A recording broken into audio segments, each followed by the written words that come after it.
Welcome to the bold analysis, ladies and gentlemen. I've missed you. For Friday, I could not produce any video.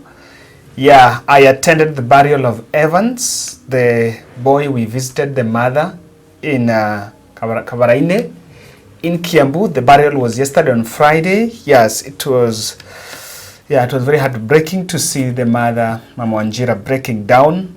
So all the way from the mortuary to Nairobi, from Nairobi up to the burial in Kavaraine in Kiambu. And as I said, I had really promised that I was going there. And I witnessed, and I think there is one big lesson that has, there's something that politicians need to come out. You need to come out and meet the parents of the children that you're shooting, that the police is shooting carelessly on the road. We need to come out. I still really don't see. We should have a candid conversation on killing of innocent protesters. We will have to face the truth about that. There is no doubt the events of the anti-finance bill protest is a red card and a vote of no confidence on the presidency of William Samoei Arap Ruto, just as Musalia Mudavadi said in the soundbite. Finance bill ndio msingi wa serikali. Finance bill ndio mizizi ya serikali. Kwa kimataifa, finance bill ikishindwa ama ikiangusha, the net effect, kusema ukweli, ni kwamba serikali imeng'olewa mamlakani. It is equal to a vote of no confidence in a government. Kwa hivyo si mchezo, sio mambo ya kawaida. Hawa jamaa wanasukuma, wanasema tu it is matter ya finance. Mukiangusha finance bill kwa serikali yoyote, the next thing watasema that was a vote of no confidence, therefore the government must go home and we have fresh elections. That will be the end result. Kwa hivyo mkisimama hapa na watu wanacheka kule na nyinyi mnafikiri ni mchezo, watu wanataka kupanga kwamba waangushe finance bill ndio wanaseme this is a vote of no confidence in William Ruto, aende nyumbani. Don't take it lightly.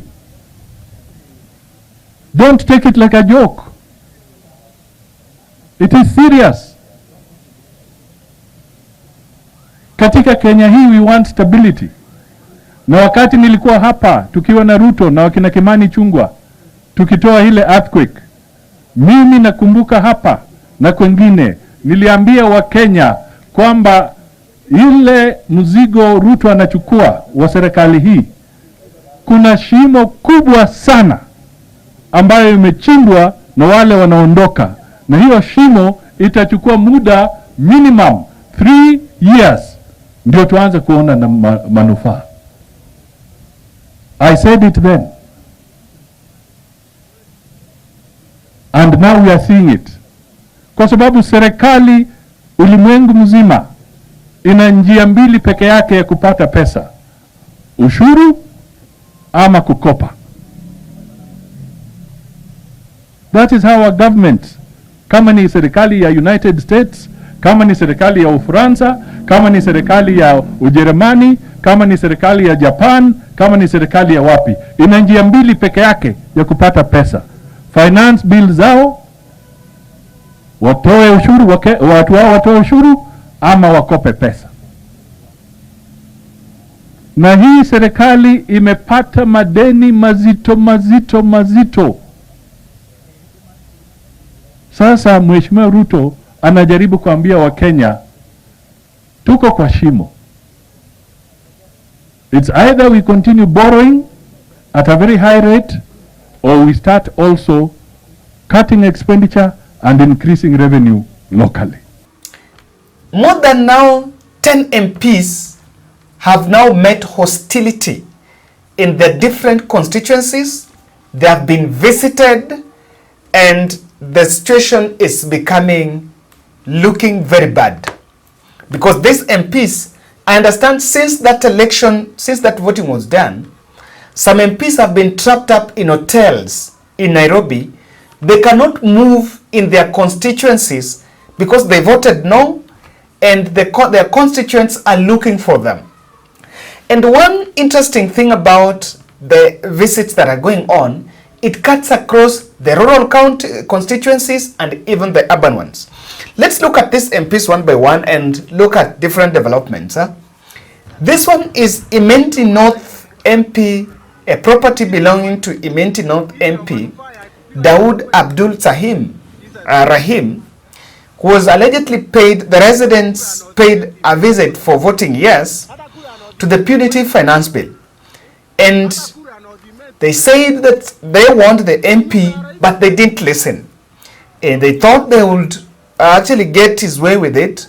Now, the hotels there, that is an Airbnb that is belonging to the member of parliament from Meru, and the homes were attacked. The residents, or rather the property was attacked, and he saw the wrath of the people for supporting the finance bill. That is a business property, and I can tell you, if there is something that happened and it really changed everything, is about, we know where your business is, we know your home, we know your family, you know your children, we know that aspect of profiling leaders. I think it's against, someone say it's against the Privacy Act. But I think sometimes you can break all the rules, and this is one of the rules that have been broken. The privacy law has been broken just to send a message to the MPs. This MP has not been able, even to go back to his constituents after voting yes for the bill. Kuria East Member of Parliament is another one. Maisori Marwa Kemero was also paid a visit by Kenyans to congratulate him, allegedly, for voting yes for finance bill.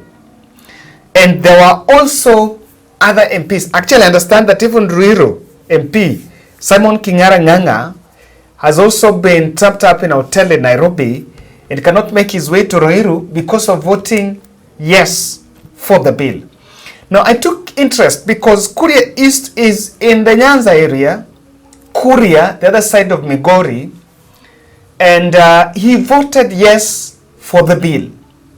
Remember, this is part of, I understand that's a rural county, a rural constituency. So people coming out, the big thing is the opponents are also taking advantage and also charging some part of this masses to create this hostility. But that is how politics is played in Kenya. Our politics is local, and that is how politicians do it. Now, let us go to Western. Kimilili Member of Parliament Didymus Baraza. In this video we're seeing here, residents stand up in their numbers and they actually brought down the wall of his residence. You know, he has a wall erected, a stone wall erected. The residents broke down that wall looking for that member of parliament, allegedly to visit him. He was one of the other proponents of the bill and found the members of the UDA that supported the bill not for any other reason, but because they have to support President William Samoei Arap Ruto. Still in Bungoma, Western, you know, in the whole of Bungoma, areas where there are so many UDA MPs is Bungoma, the whole of Western. Wewe East here attended a burial. Martin Wanyonyi Pepela. Martin Wanyonyi Pepela attended a burial, and a conflict ensued between his side and the other locals. And you can see some gentlemen there receiving strokes. They've been saying that's one of the MPs, receiving strokes from the members of the public just after voting yes. Now you will understand one thing. This one, there is one which people have visited the residence. Now this one by Martin Wanyonyi, he was attending an event, a burial event in his constituency. And then one thing you understand is, the hostility is going on while the president have actually said that we are returning the bill. I've refused to assent to the bill. But the members of the public are buying none of that. That is Webuye East. Kibani Kuria was also affected just the day, and some of his cars, poultry and some stuff were burnt down there. But look at Kuria East. Kuria East is more interesting. David Gikaria, not Kuria East, Nakuru East. David Gikaria, and I think that is with the wife, he actually printed t-shirts and said, I'm sorry for voting yes for failing to listen to you. Sorry, an MP has been forced to print a t-shirt, a merchandise, to apologize simply because things are very hostile. This is David Gikaria, one of the strongest supporters of President Ruto from Nakuru County, Nakuru East Member of Parliament. So I have seen some MPs I've seen some MPs saying, I will not apologize, and even if that bill is brought back to Parliament today, I will vote yes. Then what do you think is the next course of actions for the likes of David Gikaria, who have been forced to come out publicly to apologize? I'm going to explain more of that. Now, Osoro is another one. Osoro was also visited. Osoro has been a strong supporter of the bill and the chief whip in the National Assembly. But then he said he can even shoot someone. In fact, he said if that bill comes back to Parliament, he will vote yes, because he believed on the content of the bill. Kangundo Road, they have visited the home of area MP Fabian Kule, who voted yes. Kangundo, yes, not Kangundo Road. Kangundo have also visited the home of the area MP Fabian Kule, who voted yes for the bill. Ladies and gentlemen, UDA MPs in their numbers, I understand Sabina Chege is also one that has been missing. In fact, she didn't vote. She was not in Parliament. But they are now operating within the residency in Nairobi. Some are even thinking of moving or getting houses in Nairobi, buying houses in Nairobi, so that they actually establish their base this side. Because huko kwa ground, things are very hot. Why this is a red alert to President Ruto and the hostility that UDA MPs are actually facing is one of the signs that Ruto is facing a one term. And I want to tell you the reason why this should be a big headache for the president. Number one, these UDA MPs will have to distance themselves from Ruto to reclaim their trust, to reclaim their stake in the community. If the MPs say, there have been one of the most ridiculous videos, I think that was on Wednesday, when MPs went to Parliament, MPs went to State House, and after overwhelmingly voting yes in Parliament, they went to State House, then Ruto rejected the bill, and then they were clapping. So people were asking, which kind of clones are we dealing with? You voted yes because you believe it's good. But when the president is rejecting it, you're again clapping. What's wrong with you? So these MPs are under pressure to distance themselves with William Ruto. And let me tell you what will happen. The political mobility will reduce, because if you say, I apologize, you're seeing people coming after you. Politics is about perception. I know for sure that some of these MPs, their opponents are clearly behind it. The opponents could take advantage of the situation to mobilize the members of the public to go and attack them. I know for sure that is possible in politics. But whether the crowd is mobilized or not, when the media is carrying a story and the list is increasing, that your residents are coming after you for voting yes, all the other members of your constituency are buying that story, and it's already creating a damage on you. The option number one, you will have to distance yourself. They will start skipping president's events in those constituencies. When you know that president is visiting a constituency, you'll even fake sickness or even fake a foreign trip. And that is going to have an effect on the political activities of Kenya Kwanza. Number two, the MPs will then fear, and there is a lot of caution on bills that are going to be presented in parliament. Let me give you a good example. Ruku, one of the MPs from Embu, Embu, is it Mbere North or somewhere? Someone called Ruku, I don't know where. He had presented a bill earlier, before this protest. He had presented a bill in parliament. It was a draconian bill that was going to put a responsibility that if a protest happens and a protest is organized, I remember that was birthed even last year by Kindiki, then those who organize protest will have to take responsibility for the damages that protesters do. While they brought that, he had presented that bill, but he had to withdraw that bill after this protest. What am I saying? The members of the public are now increasing their vigilance on MPs. So an MP, you wake up and go and take a very stupid bill in parliament, your members, your constituents are going to look at you. And now they're going to track and be very vigilant in terms of what exactly the bill is being taken to parliament. And MPs will have to be very extra careful. So, in Kenya, there are normally some bills that are sneaked, for their state sneaked bills. They're very draconian. There is one that is being crafted, I think, something on live stream, on control of media, or rather on social media, censorship of social media. It's being crafted somewhere, but it's not going to see the light of the day. Number three, President Ruto's rallies disguised as development are suppressed. Even the president himself, the other day he attended a church service in Nyahururu. He faced the same fate.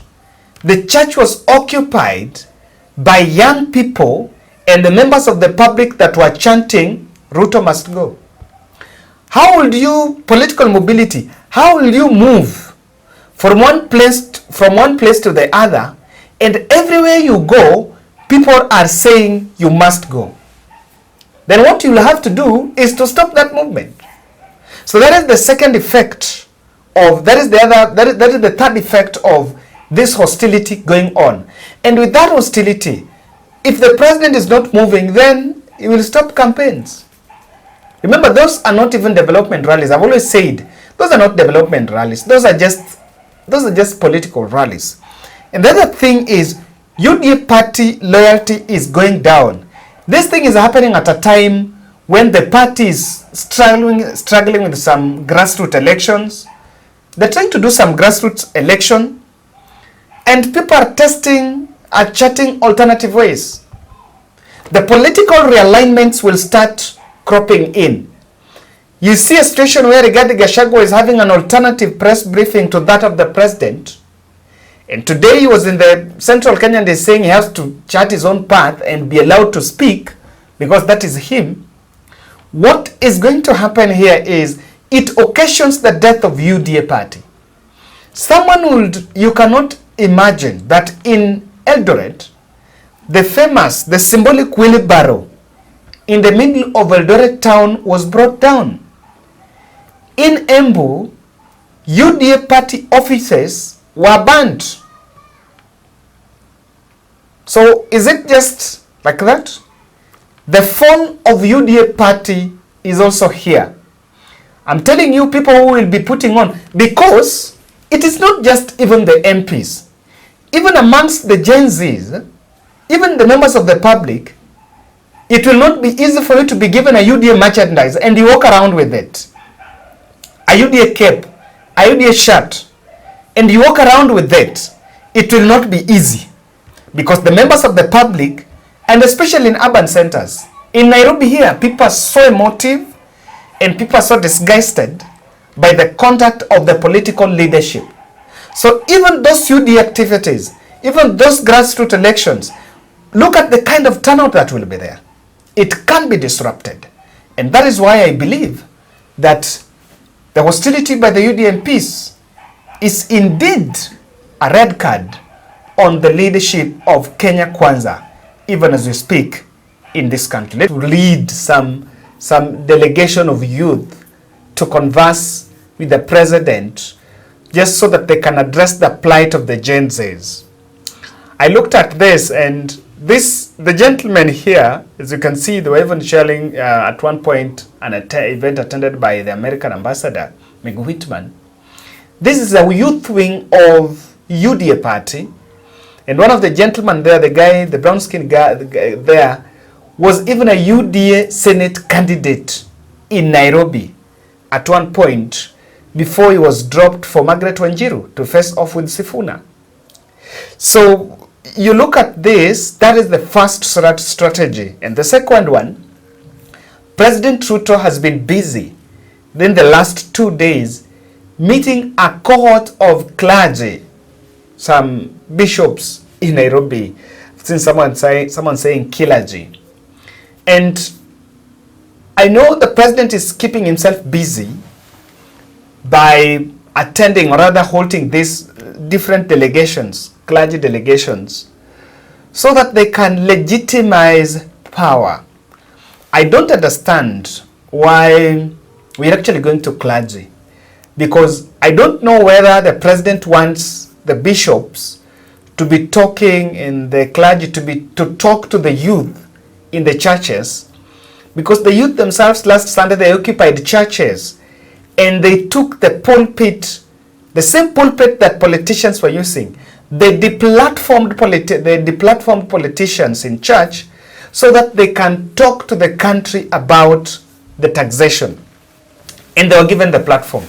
So in my own assessment, they actually outshined the political class who were looking for that opportunity to speak about the things that are actually going on in the country.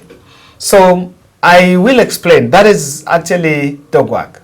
I don't think that's going to work. Before, instead of finding leaders, I did a tweet poll here, a YouTube poll here, and 84% said the Gen Z do not have a leadership and they don't want a leader. In fact, the president should just do the right thing. The protest is about governance, bad governance. It's not about a finance bill. So all this manner of youth forum organized for this and that, it's not. And I'm wondering how Kenya Kwanza are forgetting very fast. During the last protest, Raila Odinga offered them an olive branch so that people can have a talk, bipartisan talks. The report is still sitting in parliament. The NADCO report is still sitting in parliament. Then the government is still saying they want to discuss with the youth. I'm like, you guys forget too fast. Now, ladies and gentlemen, that is my take. And let's meet in the next.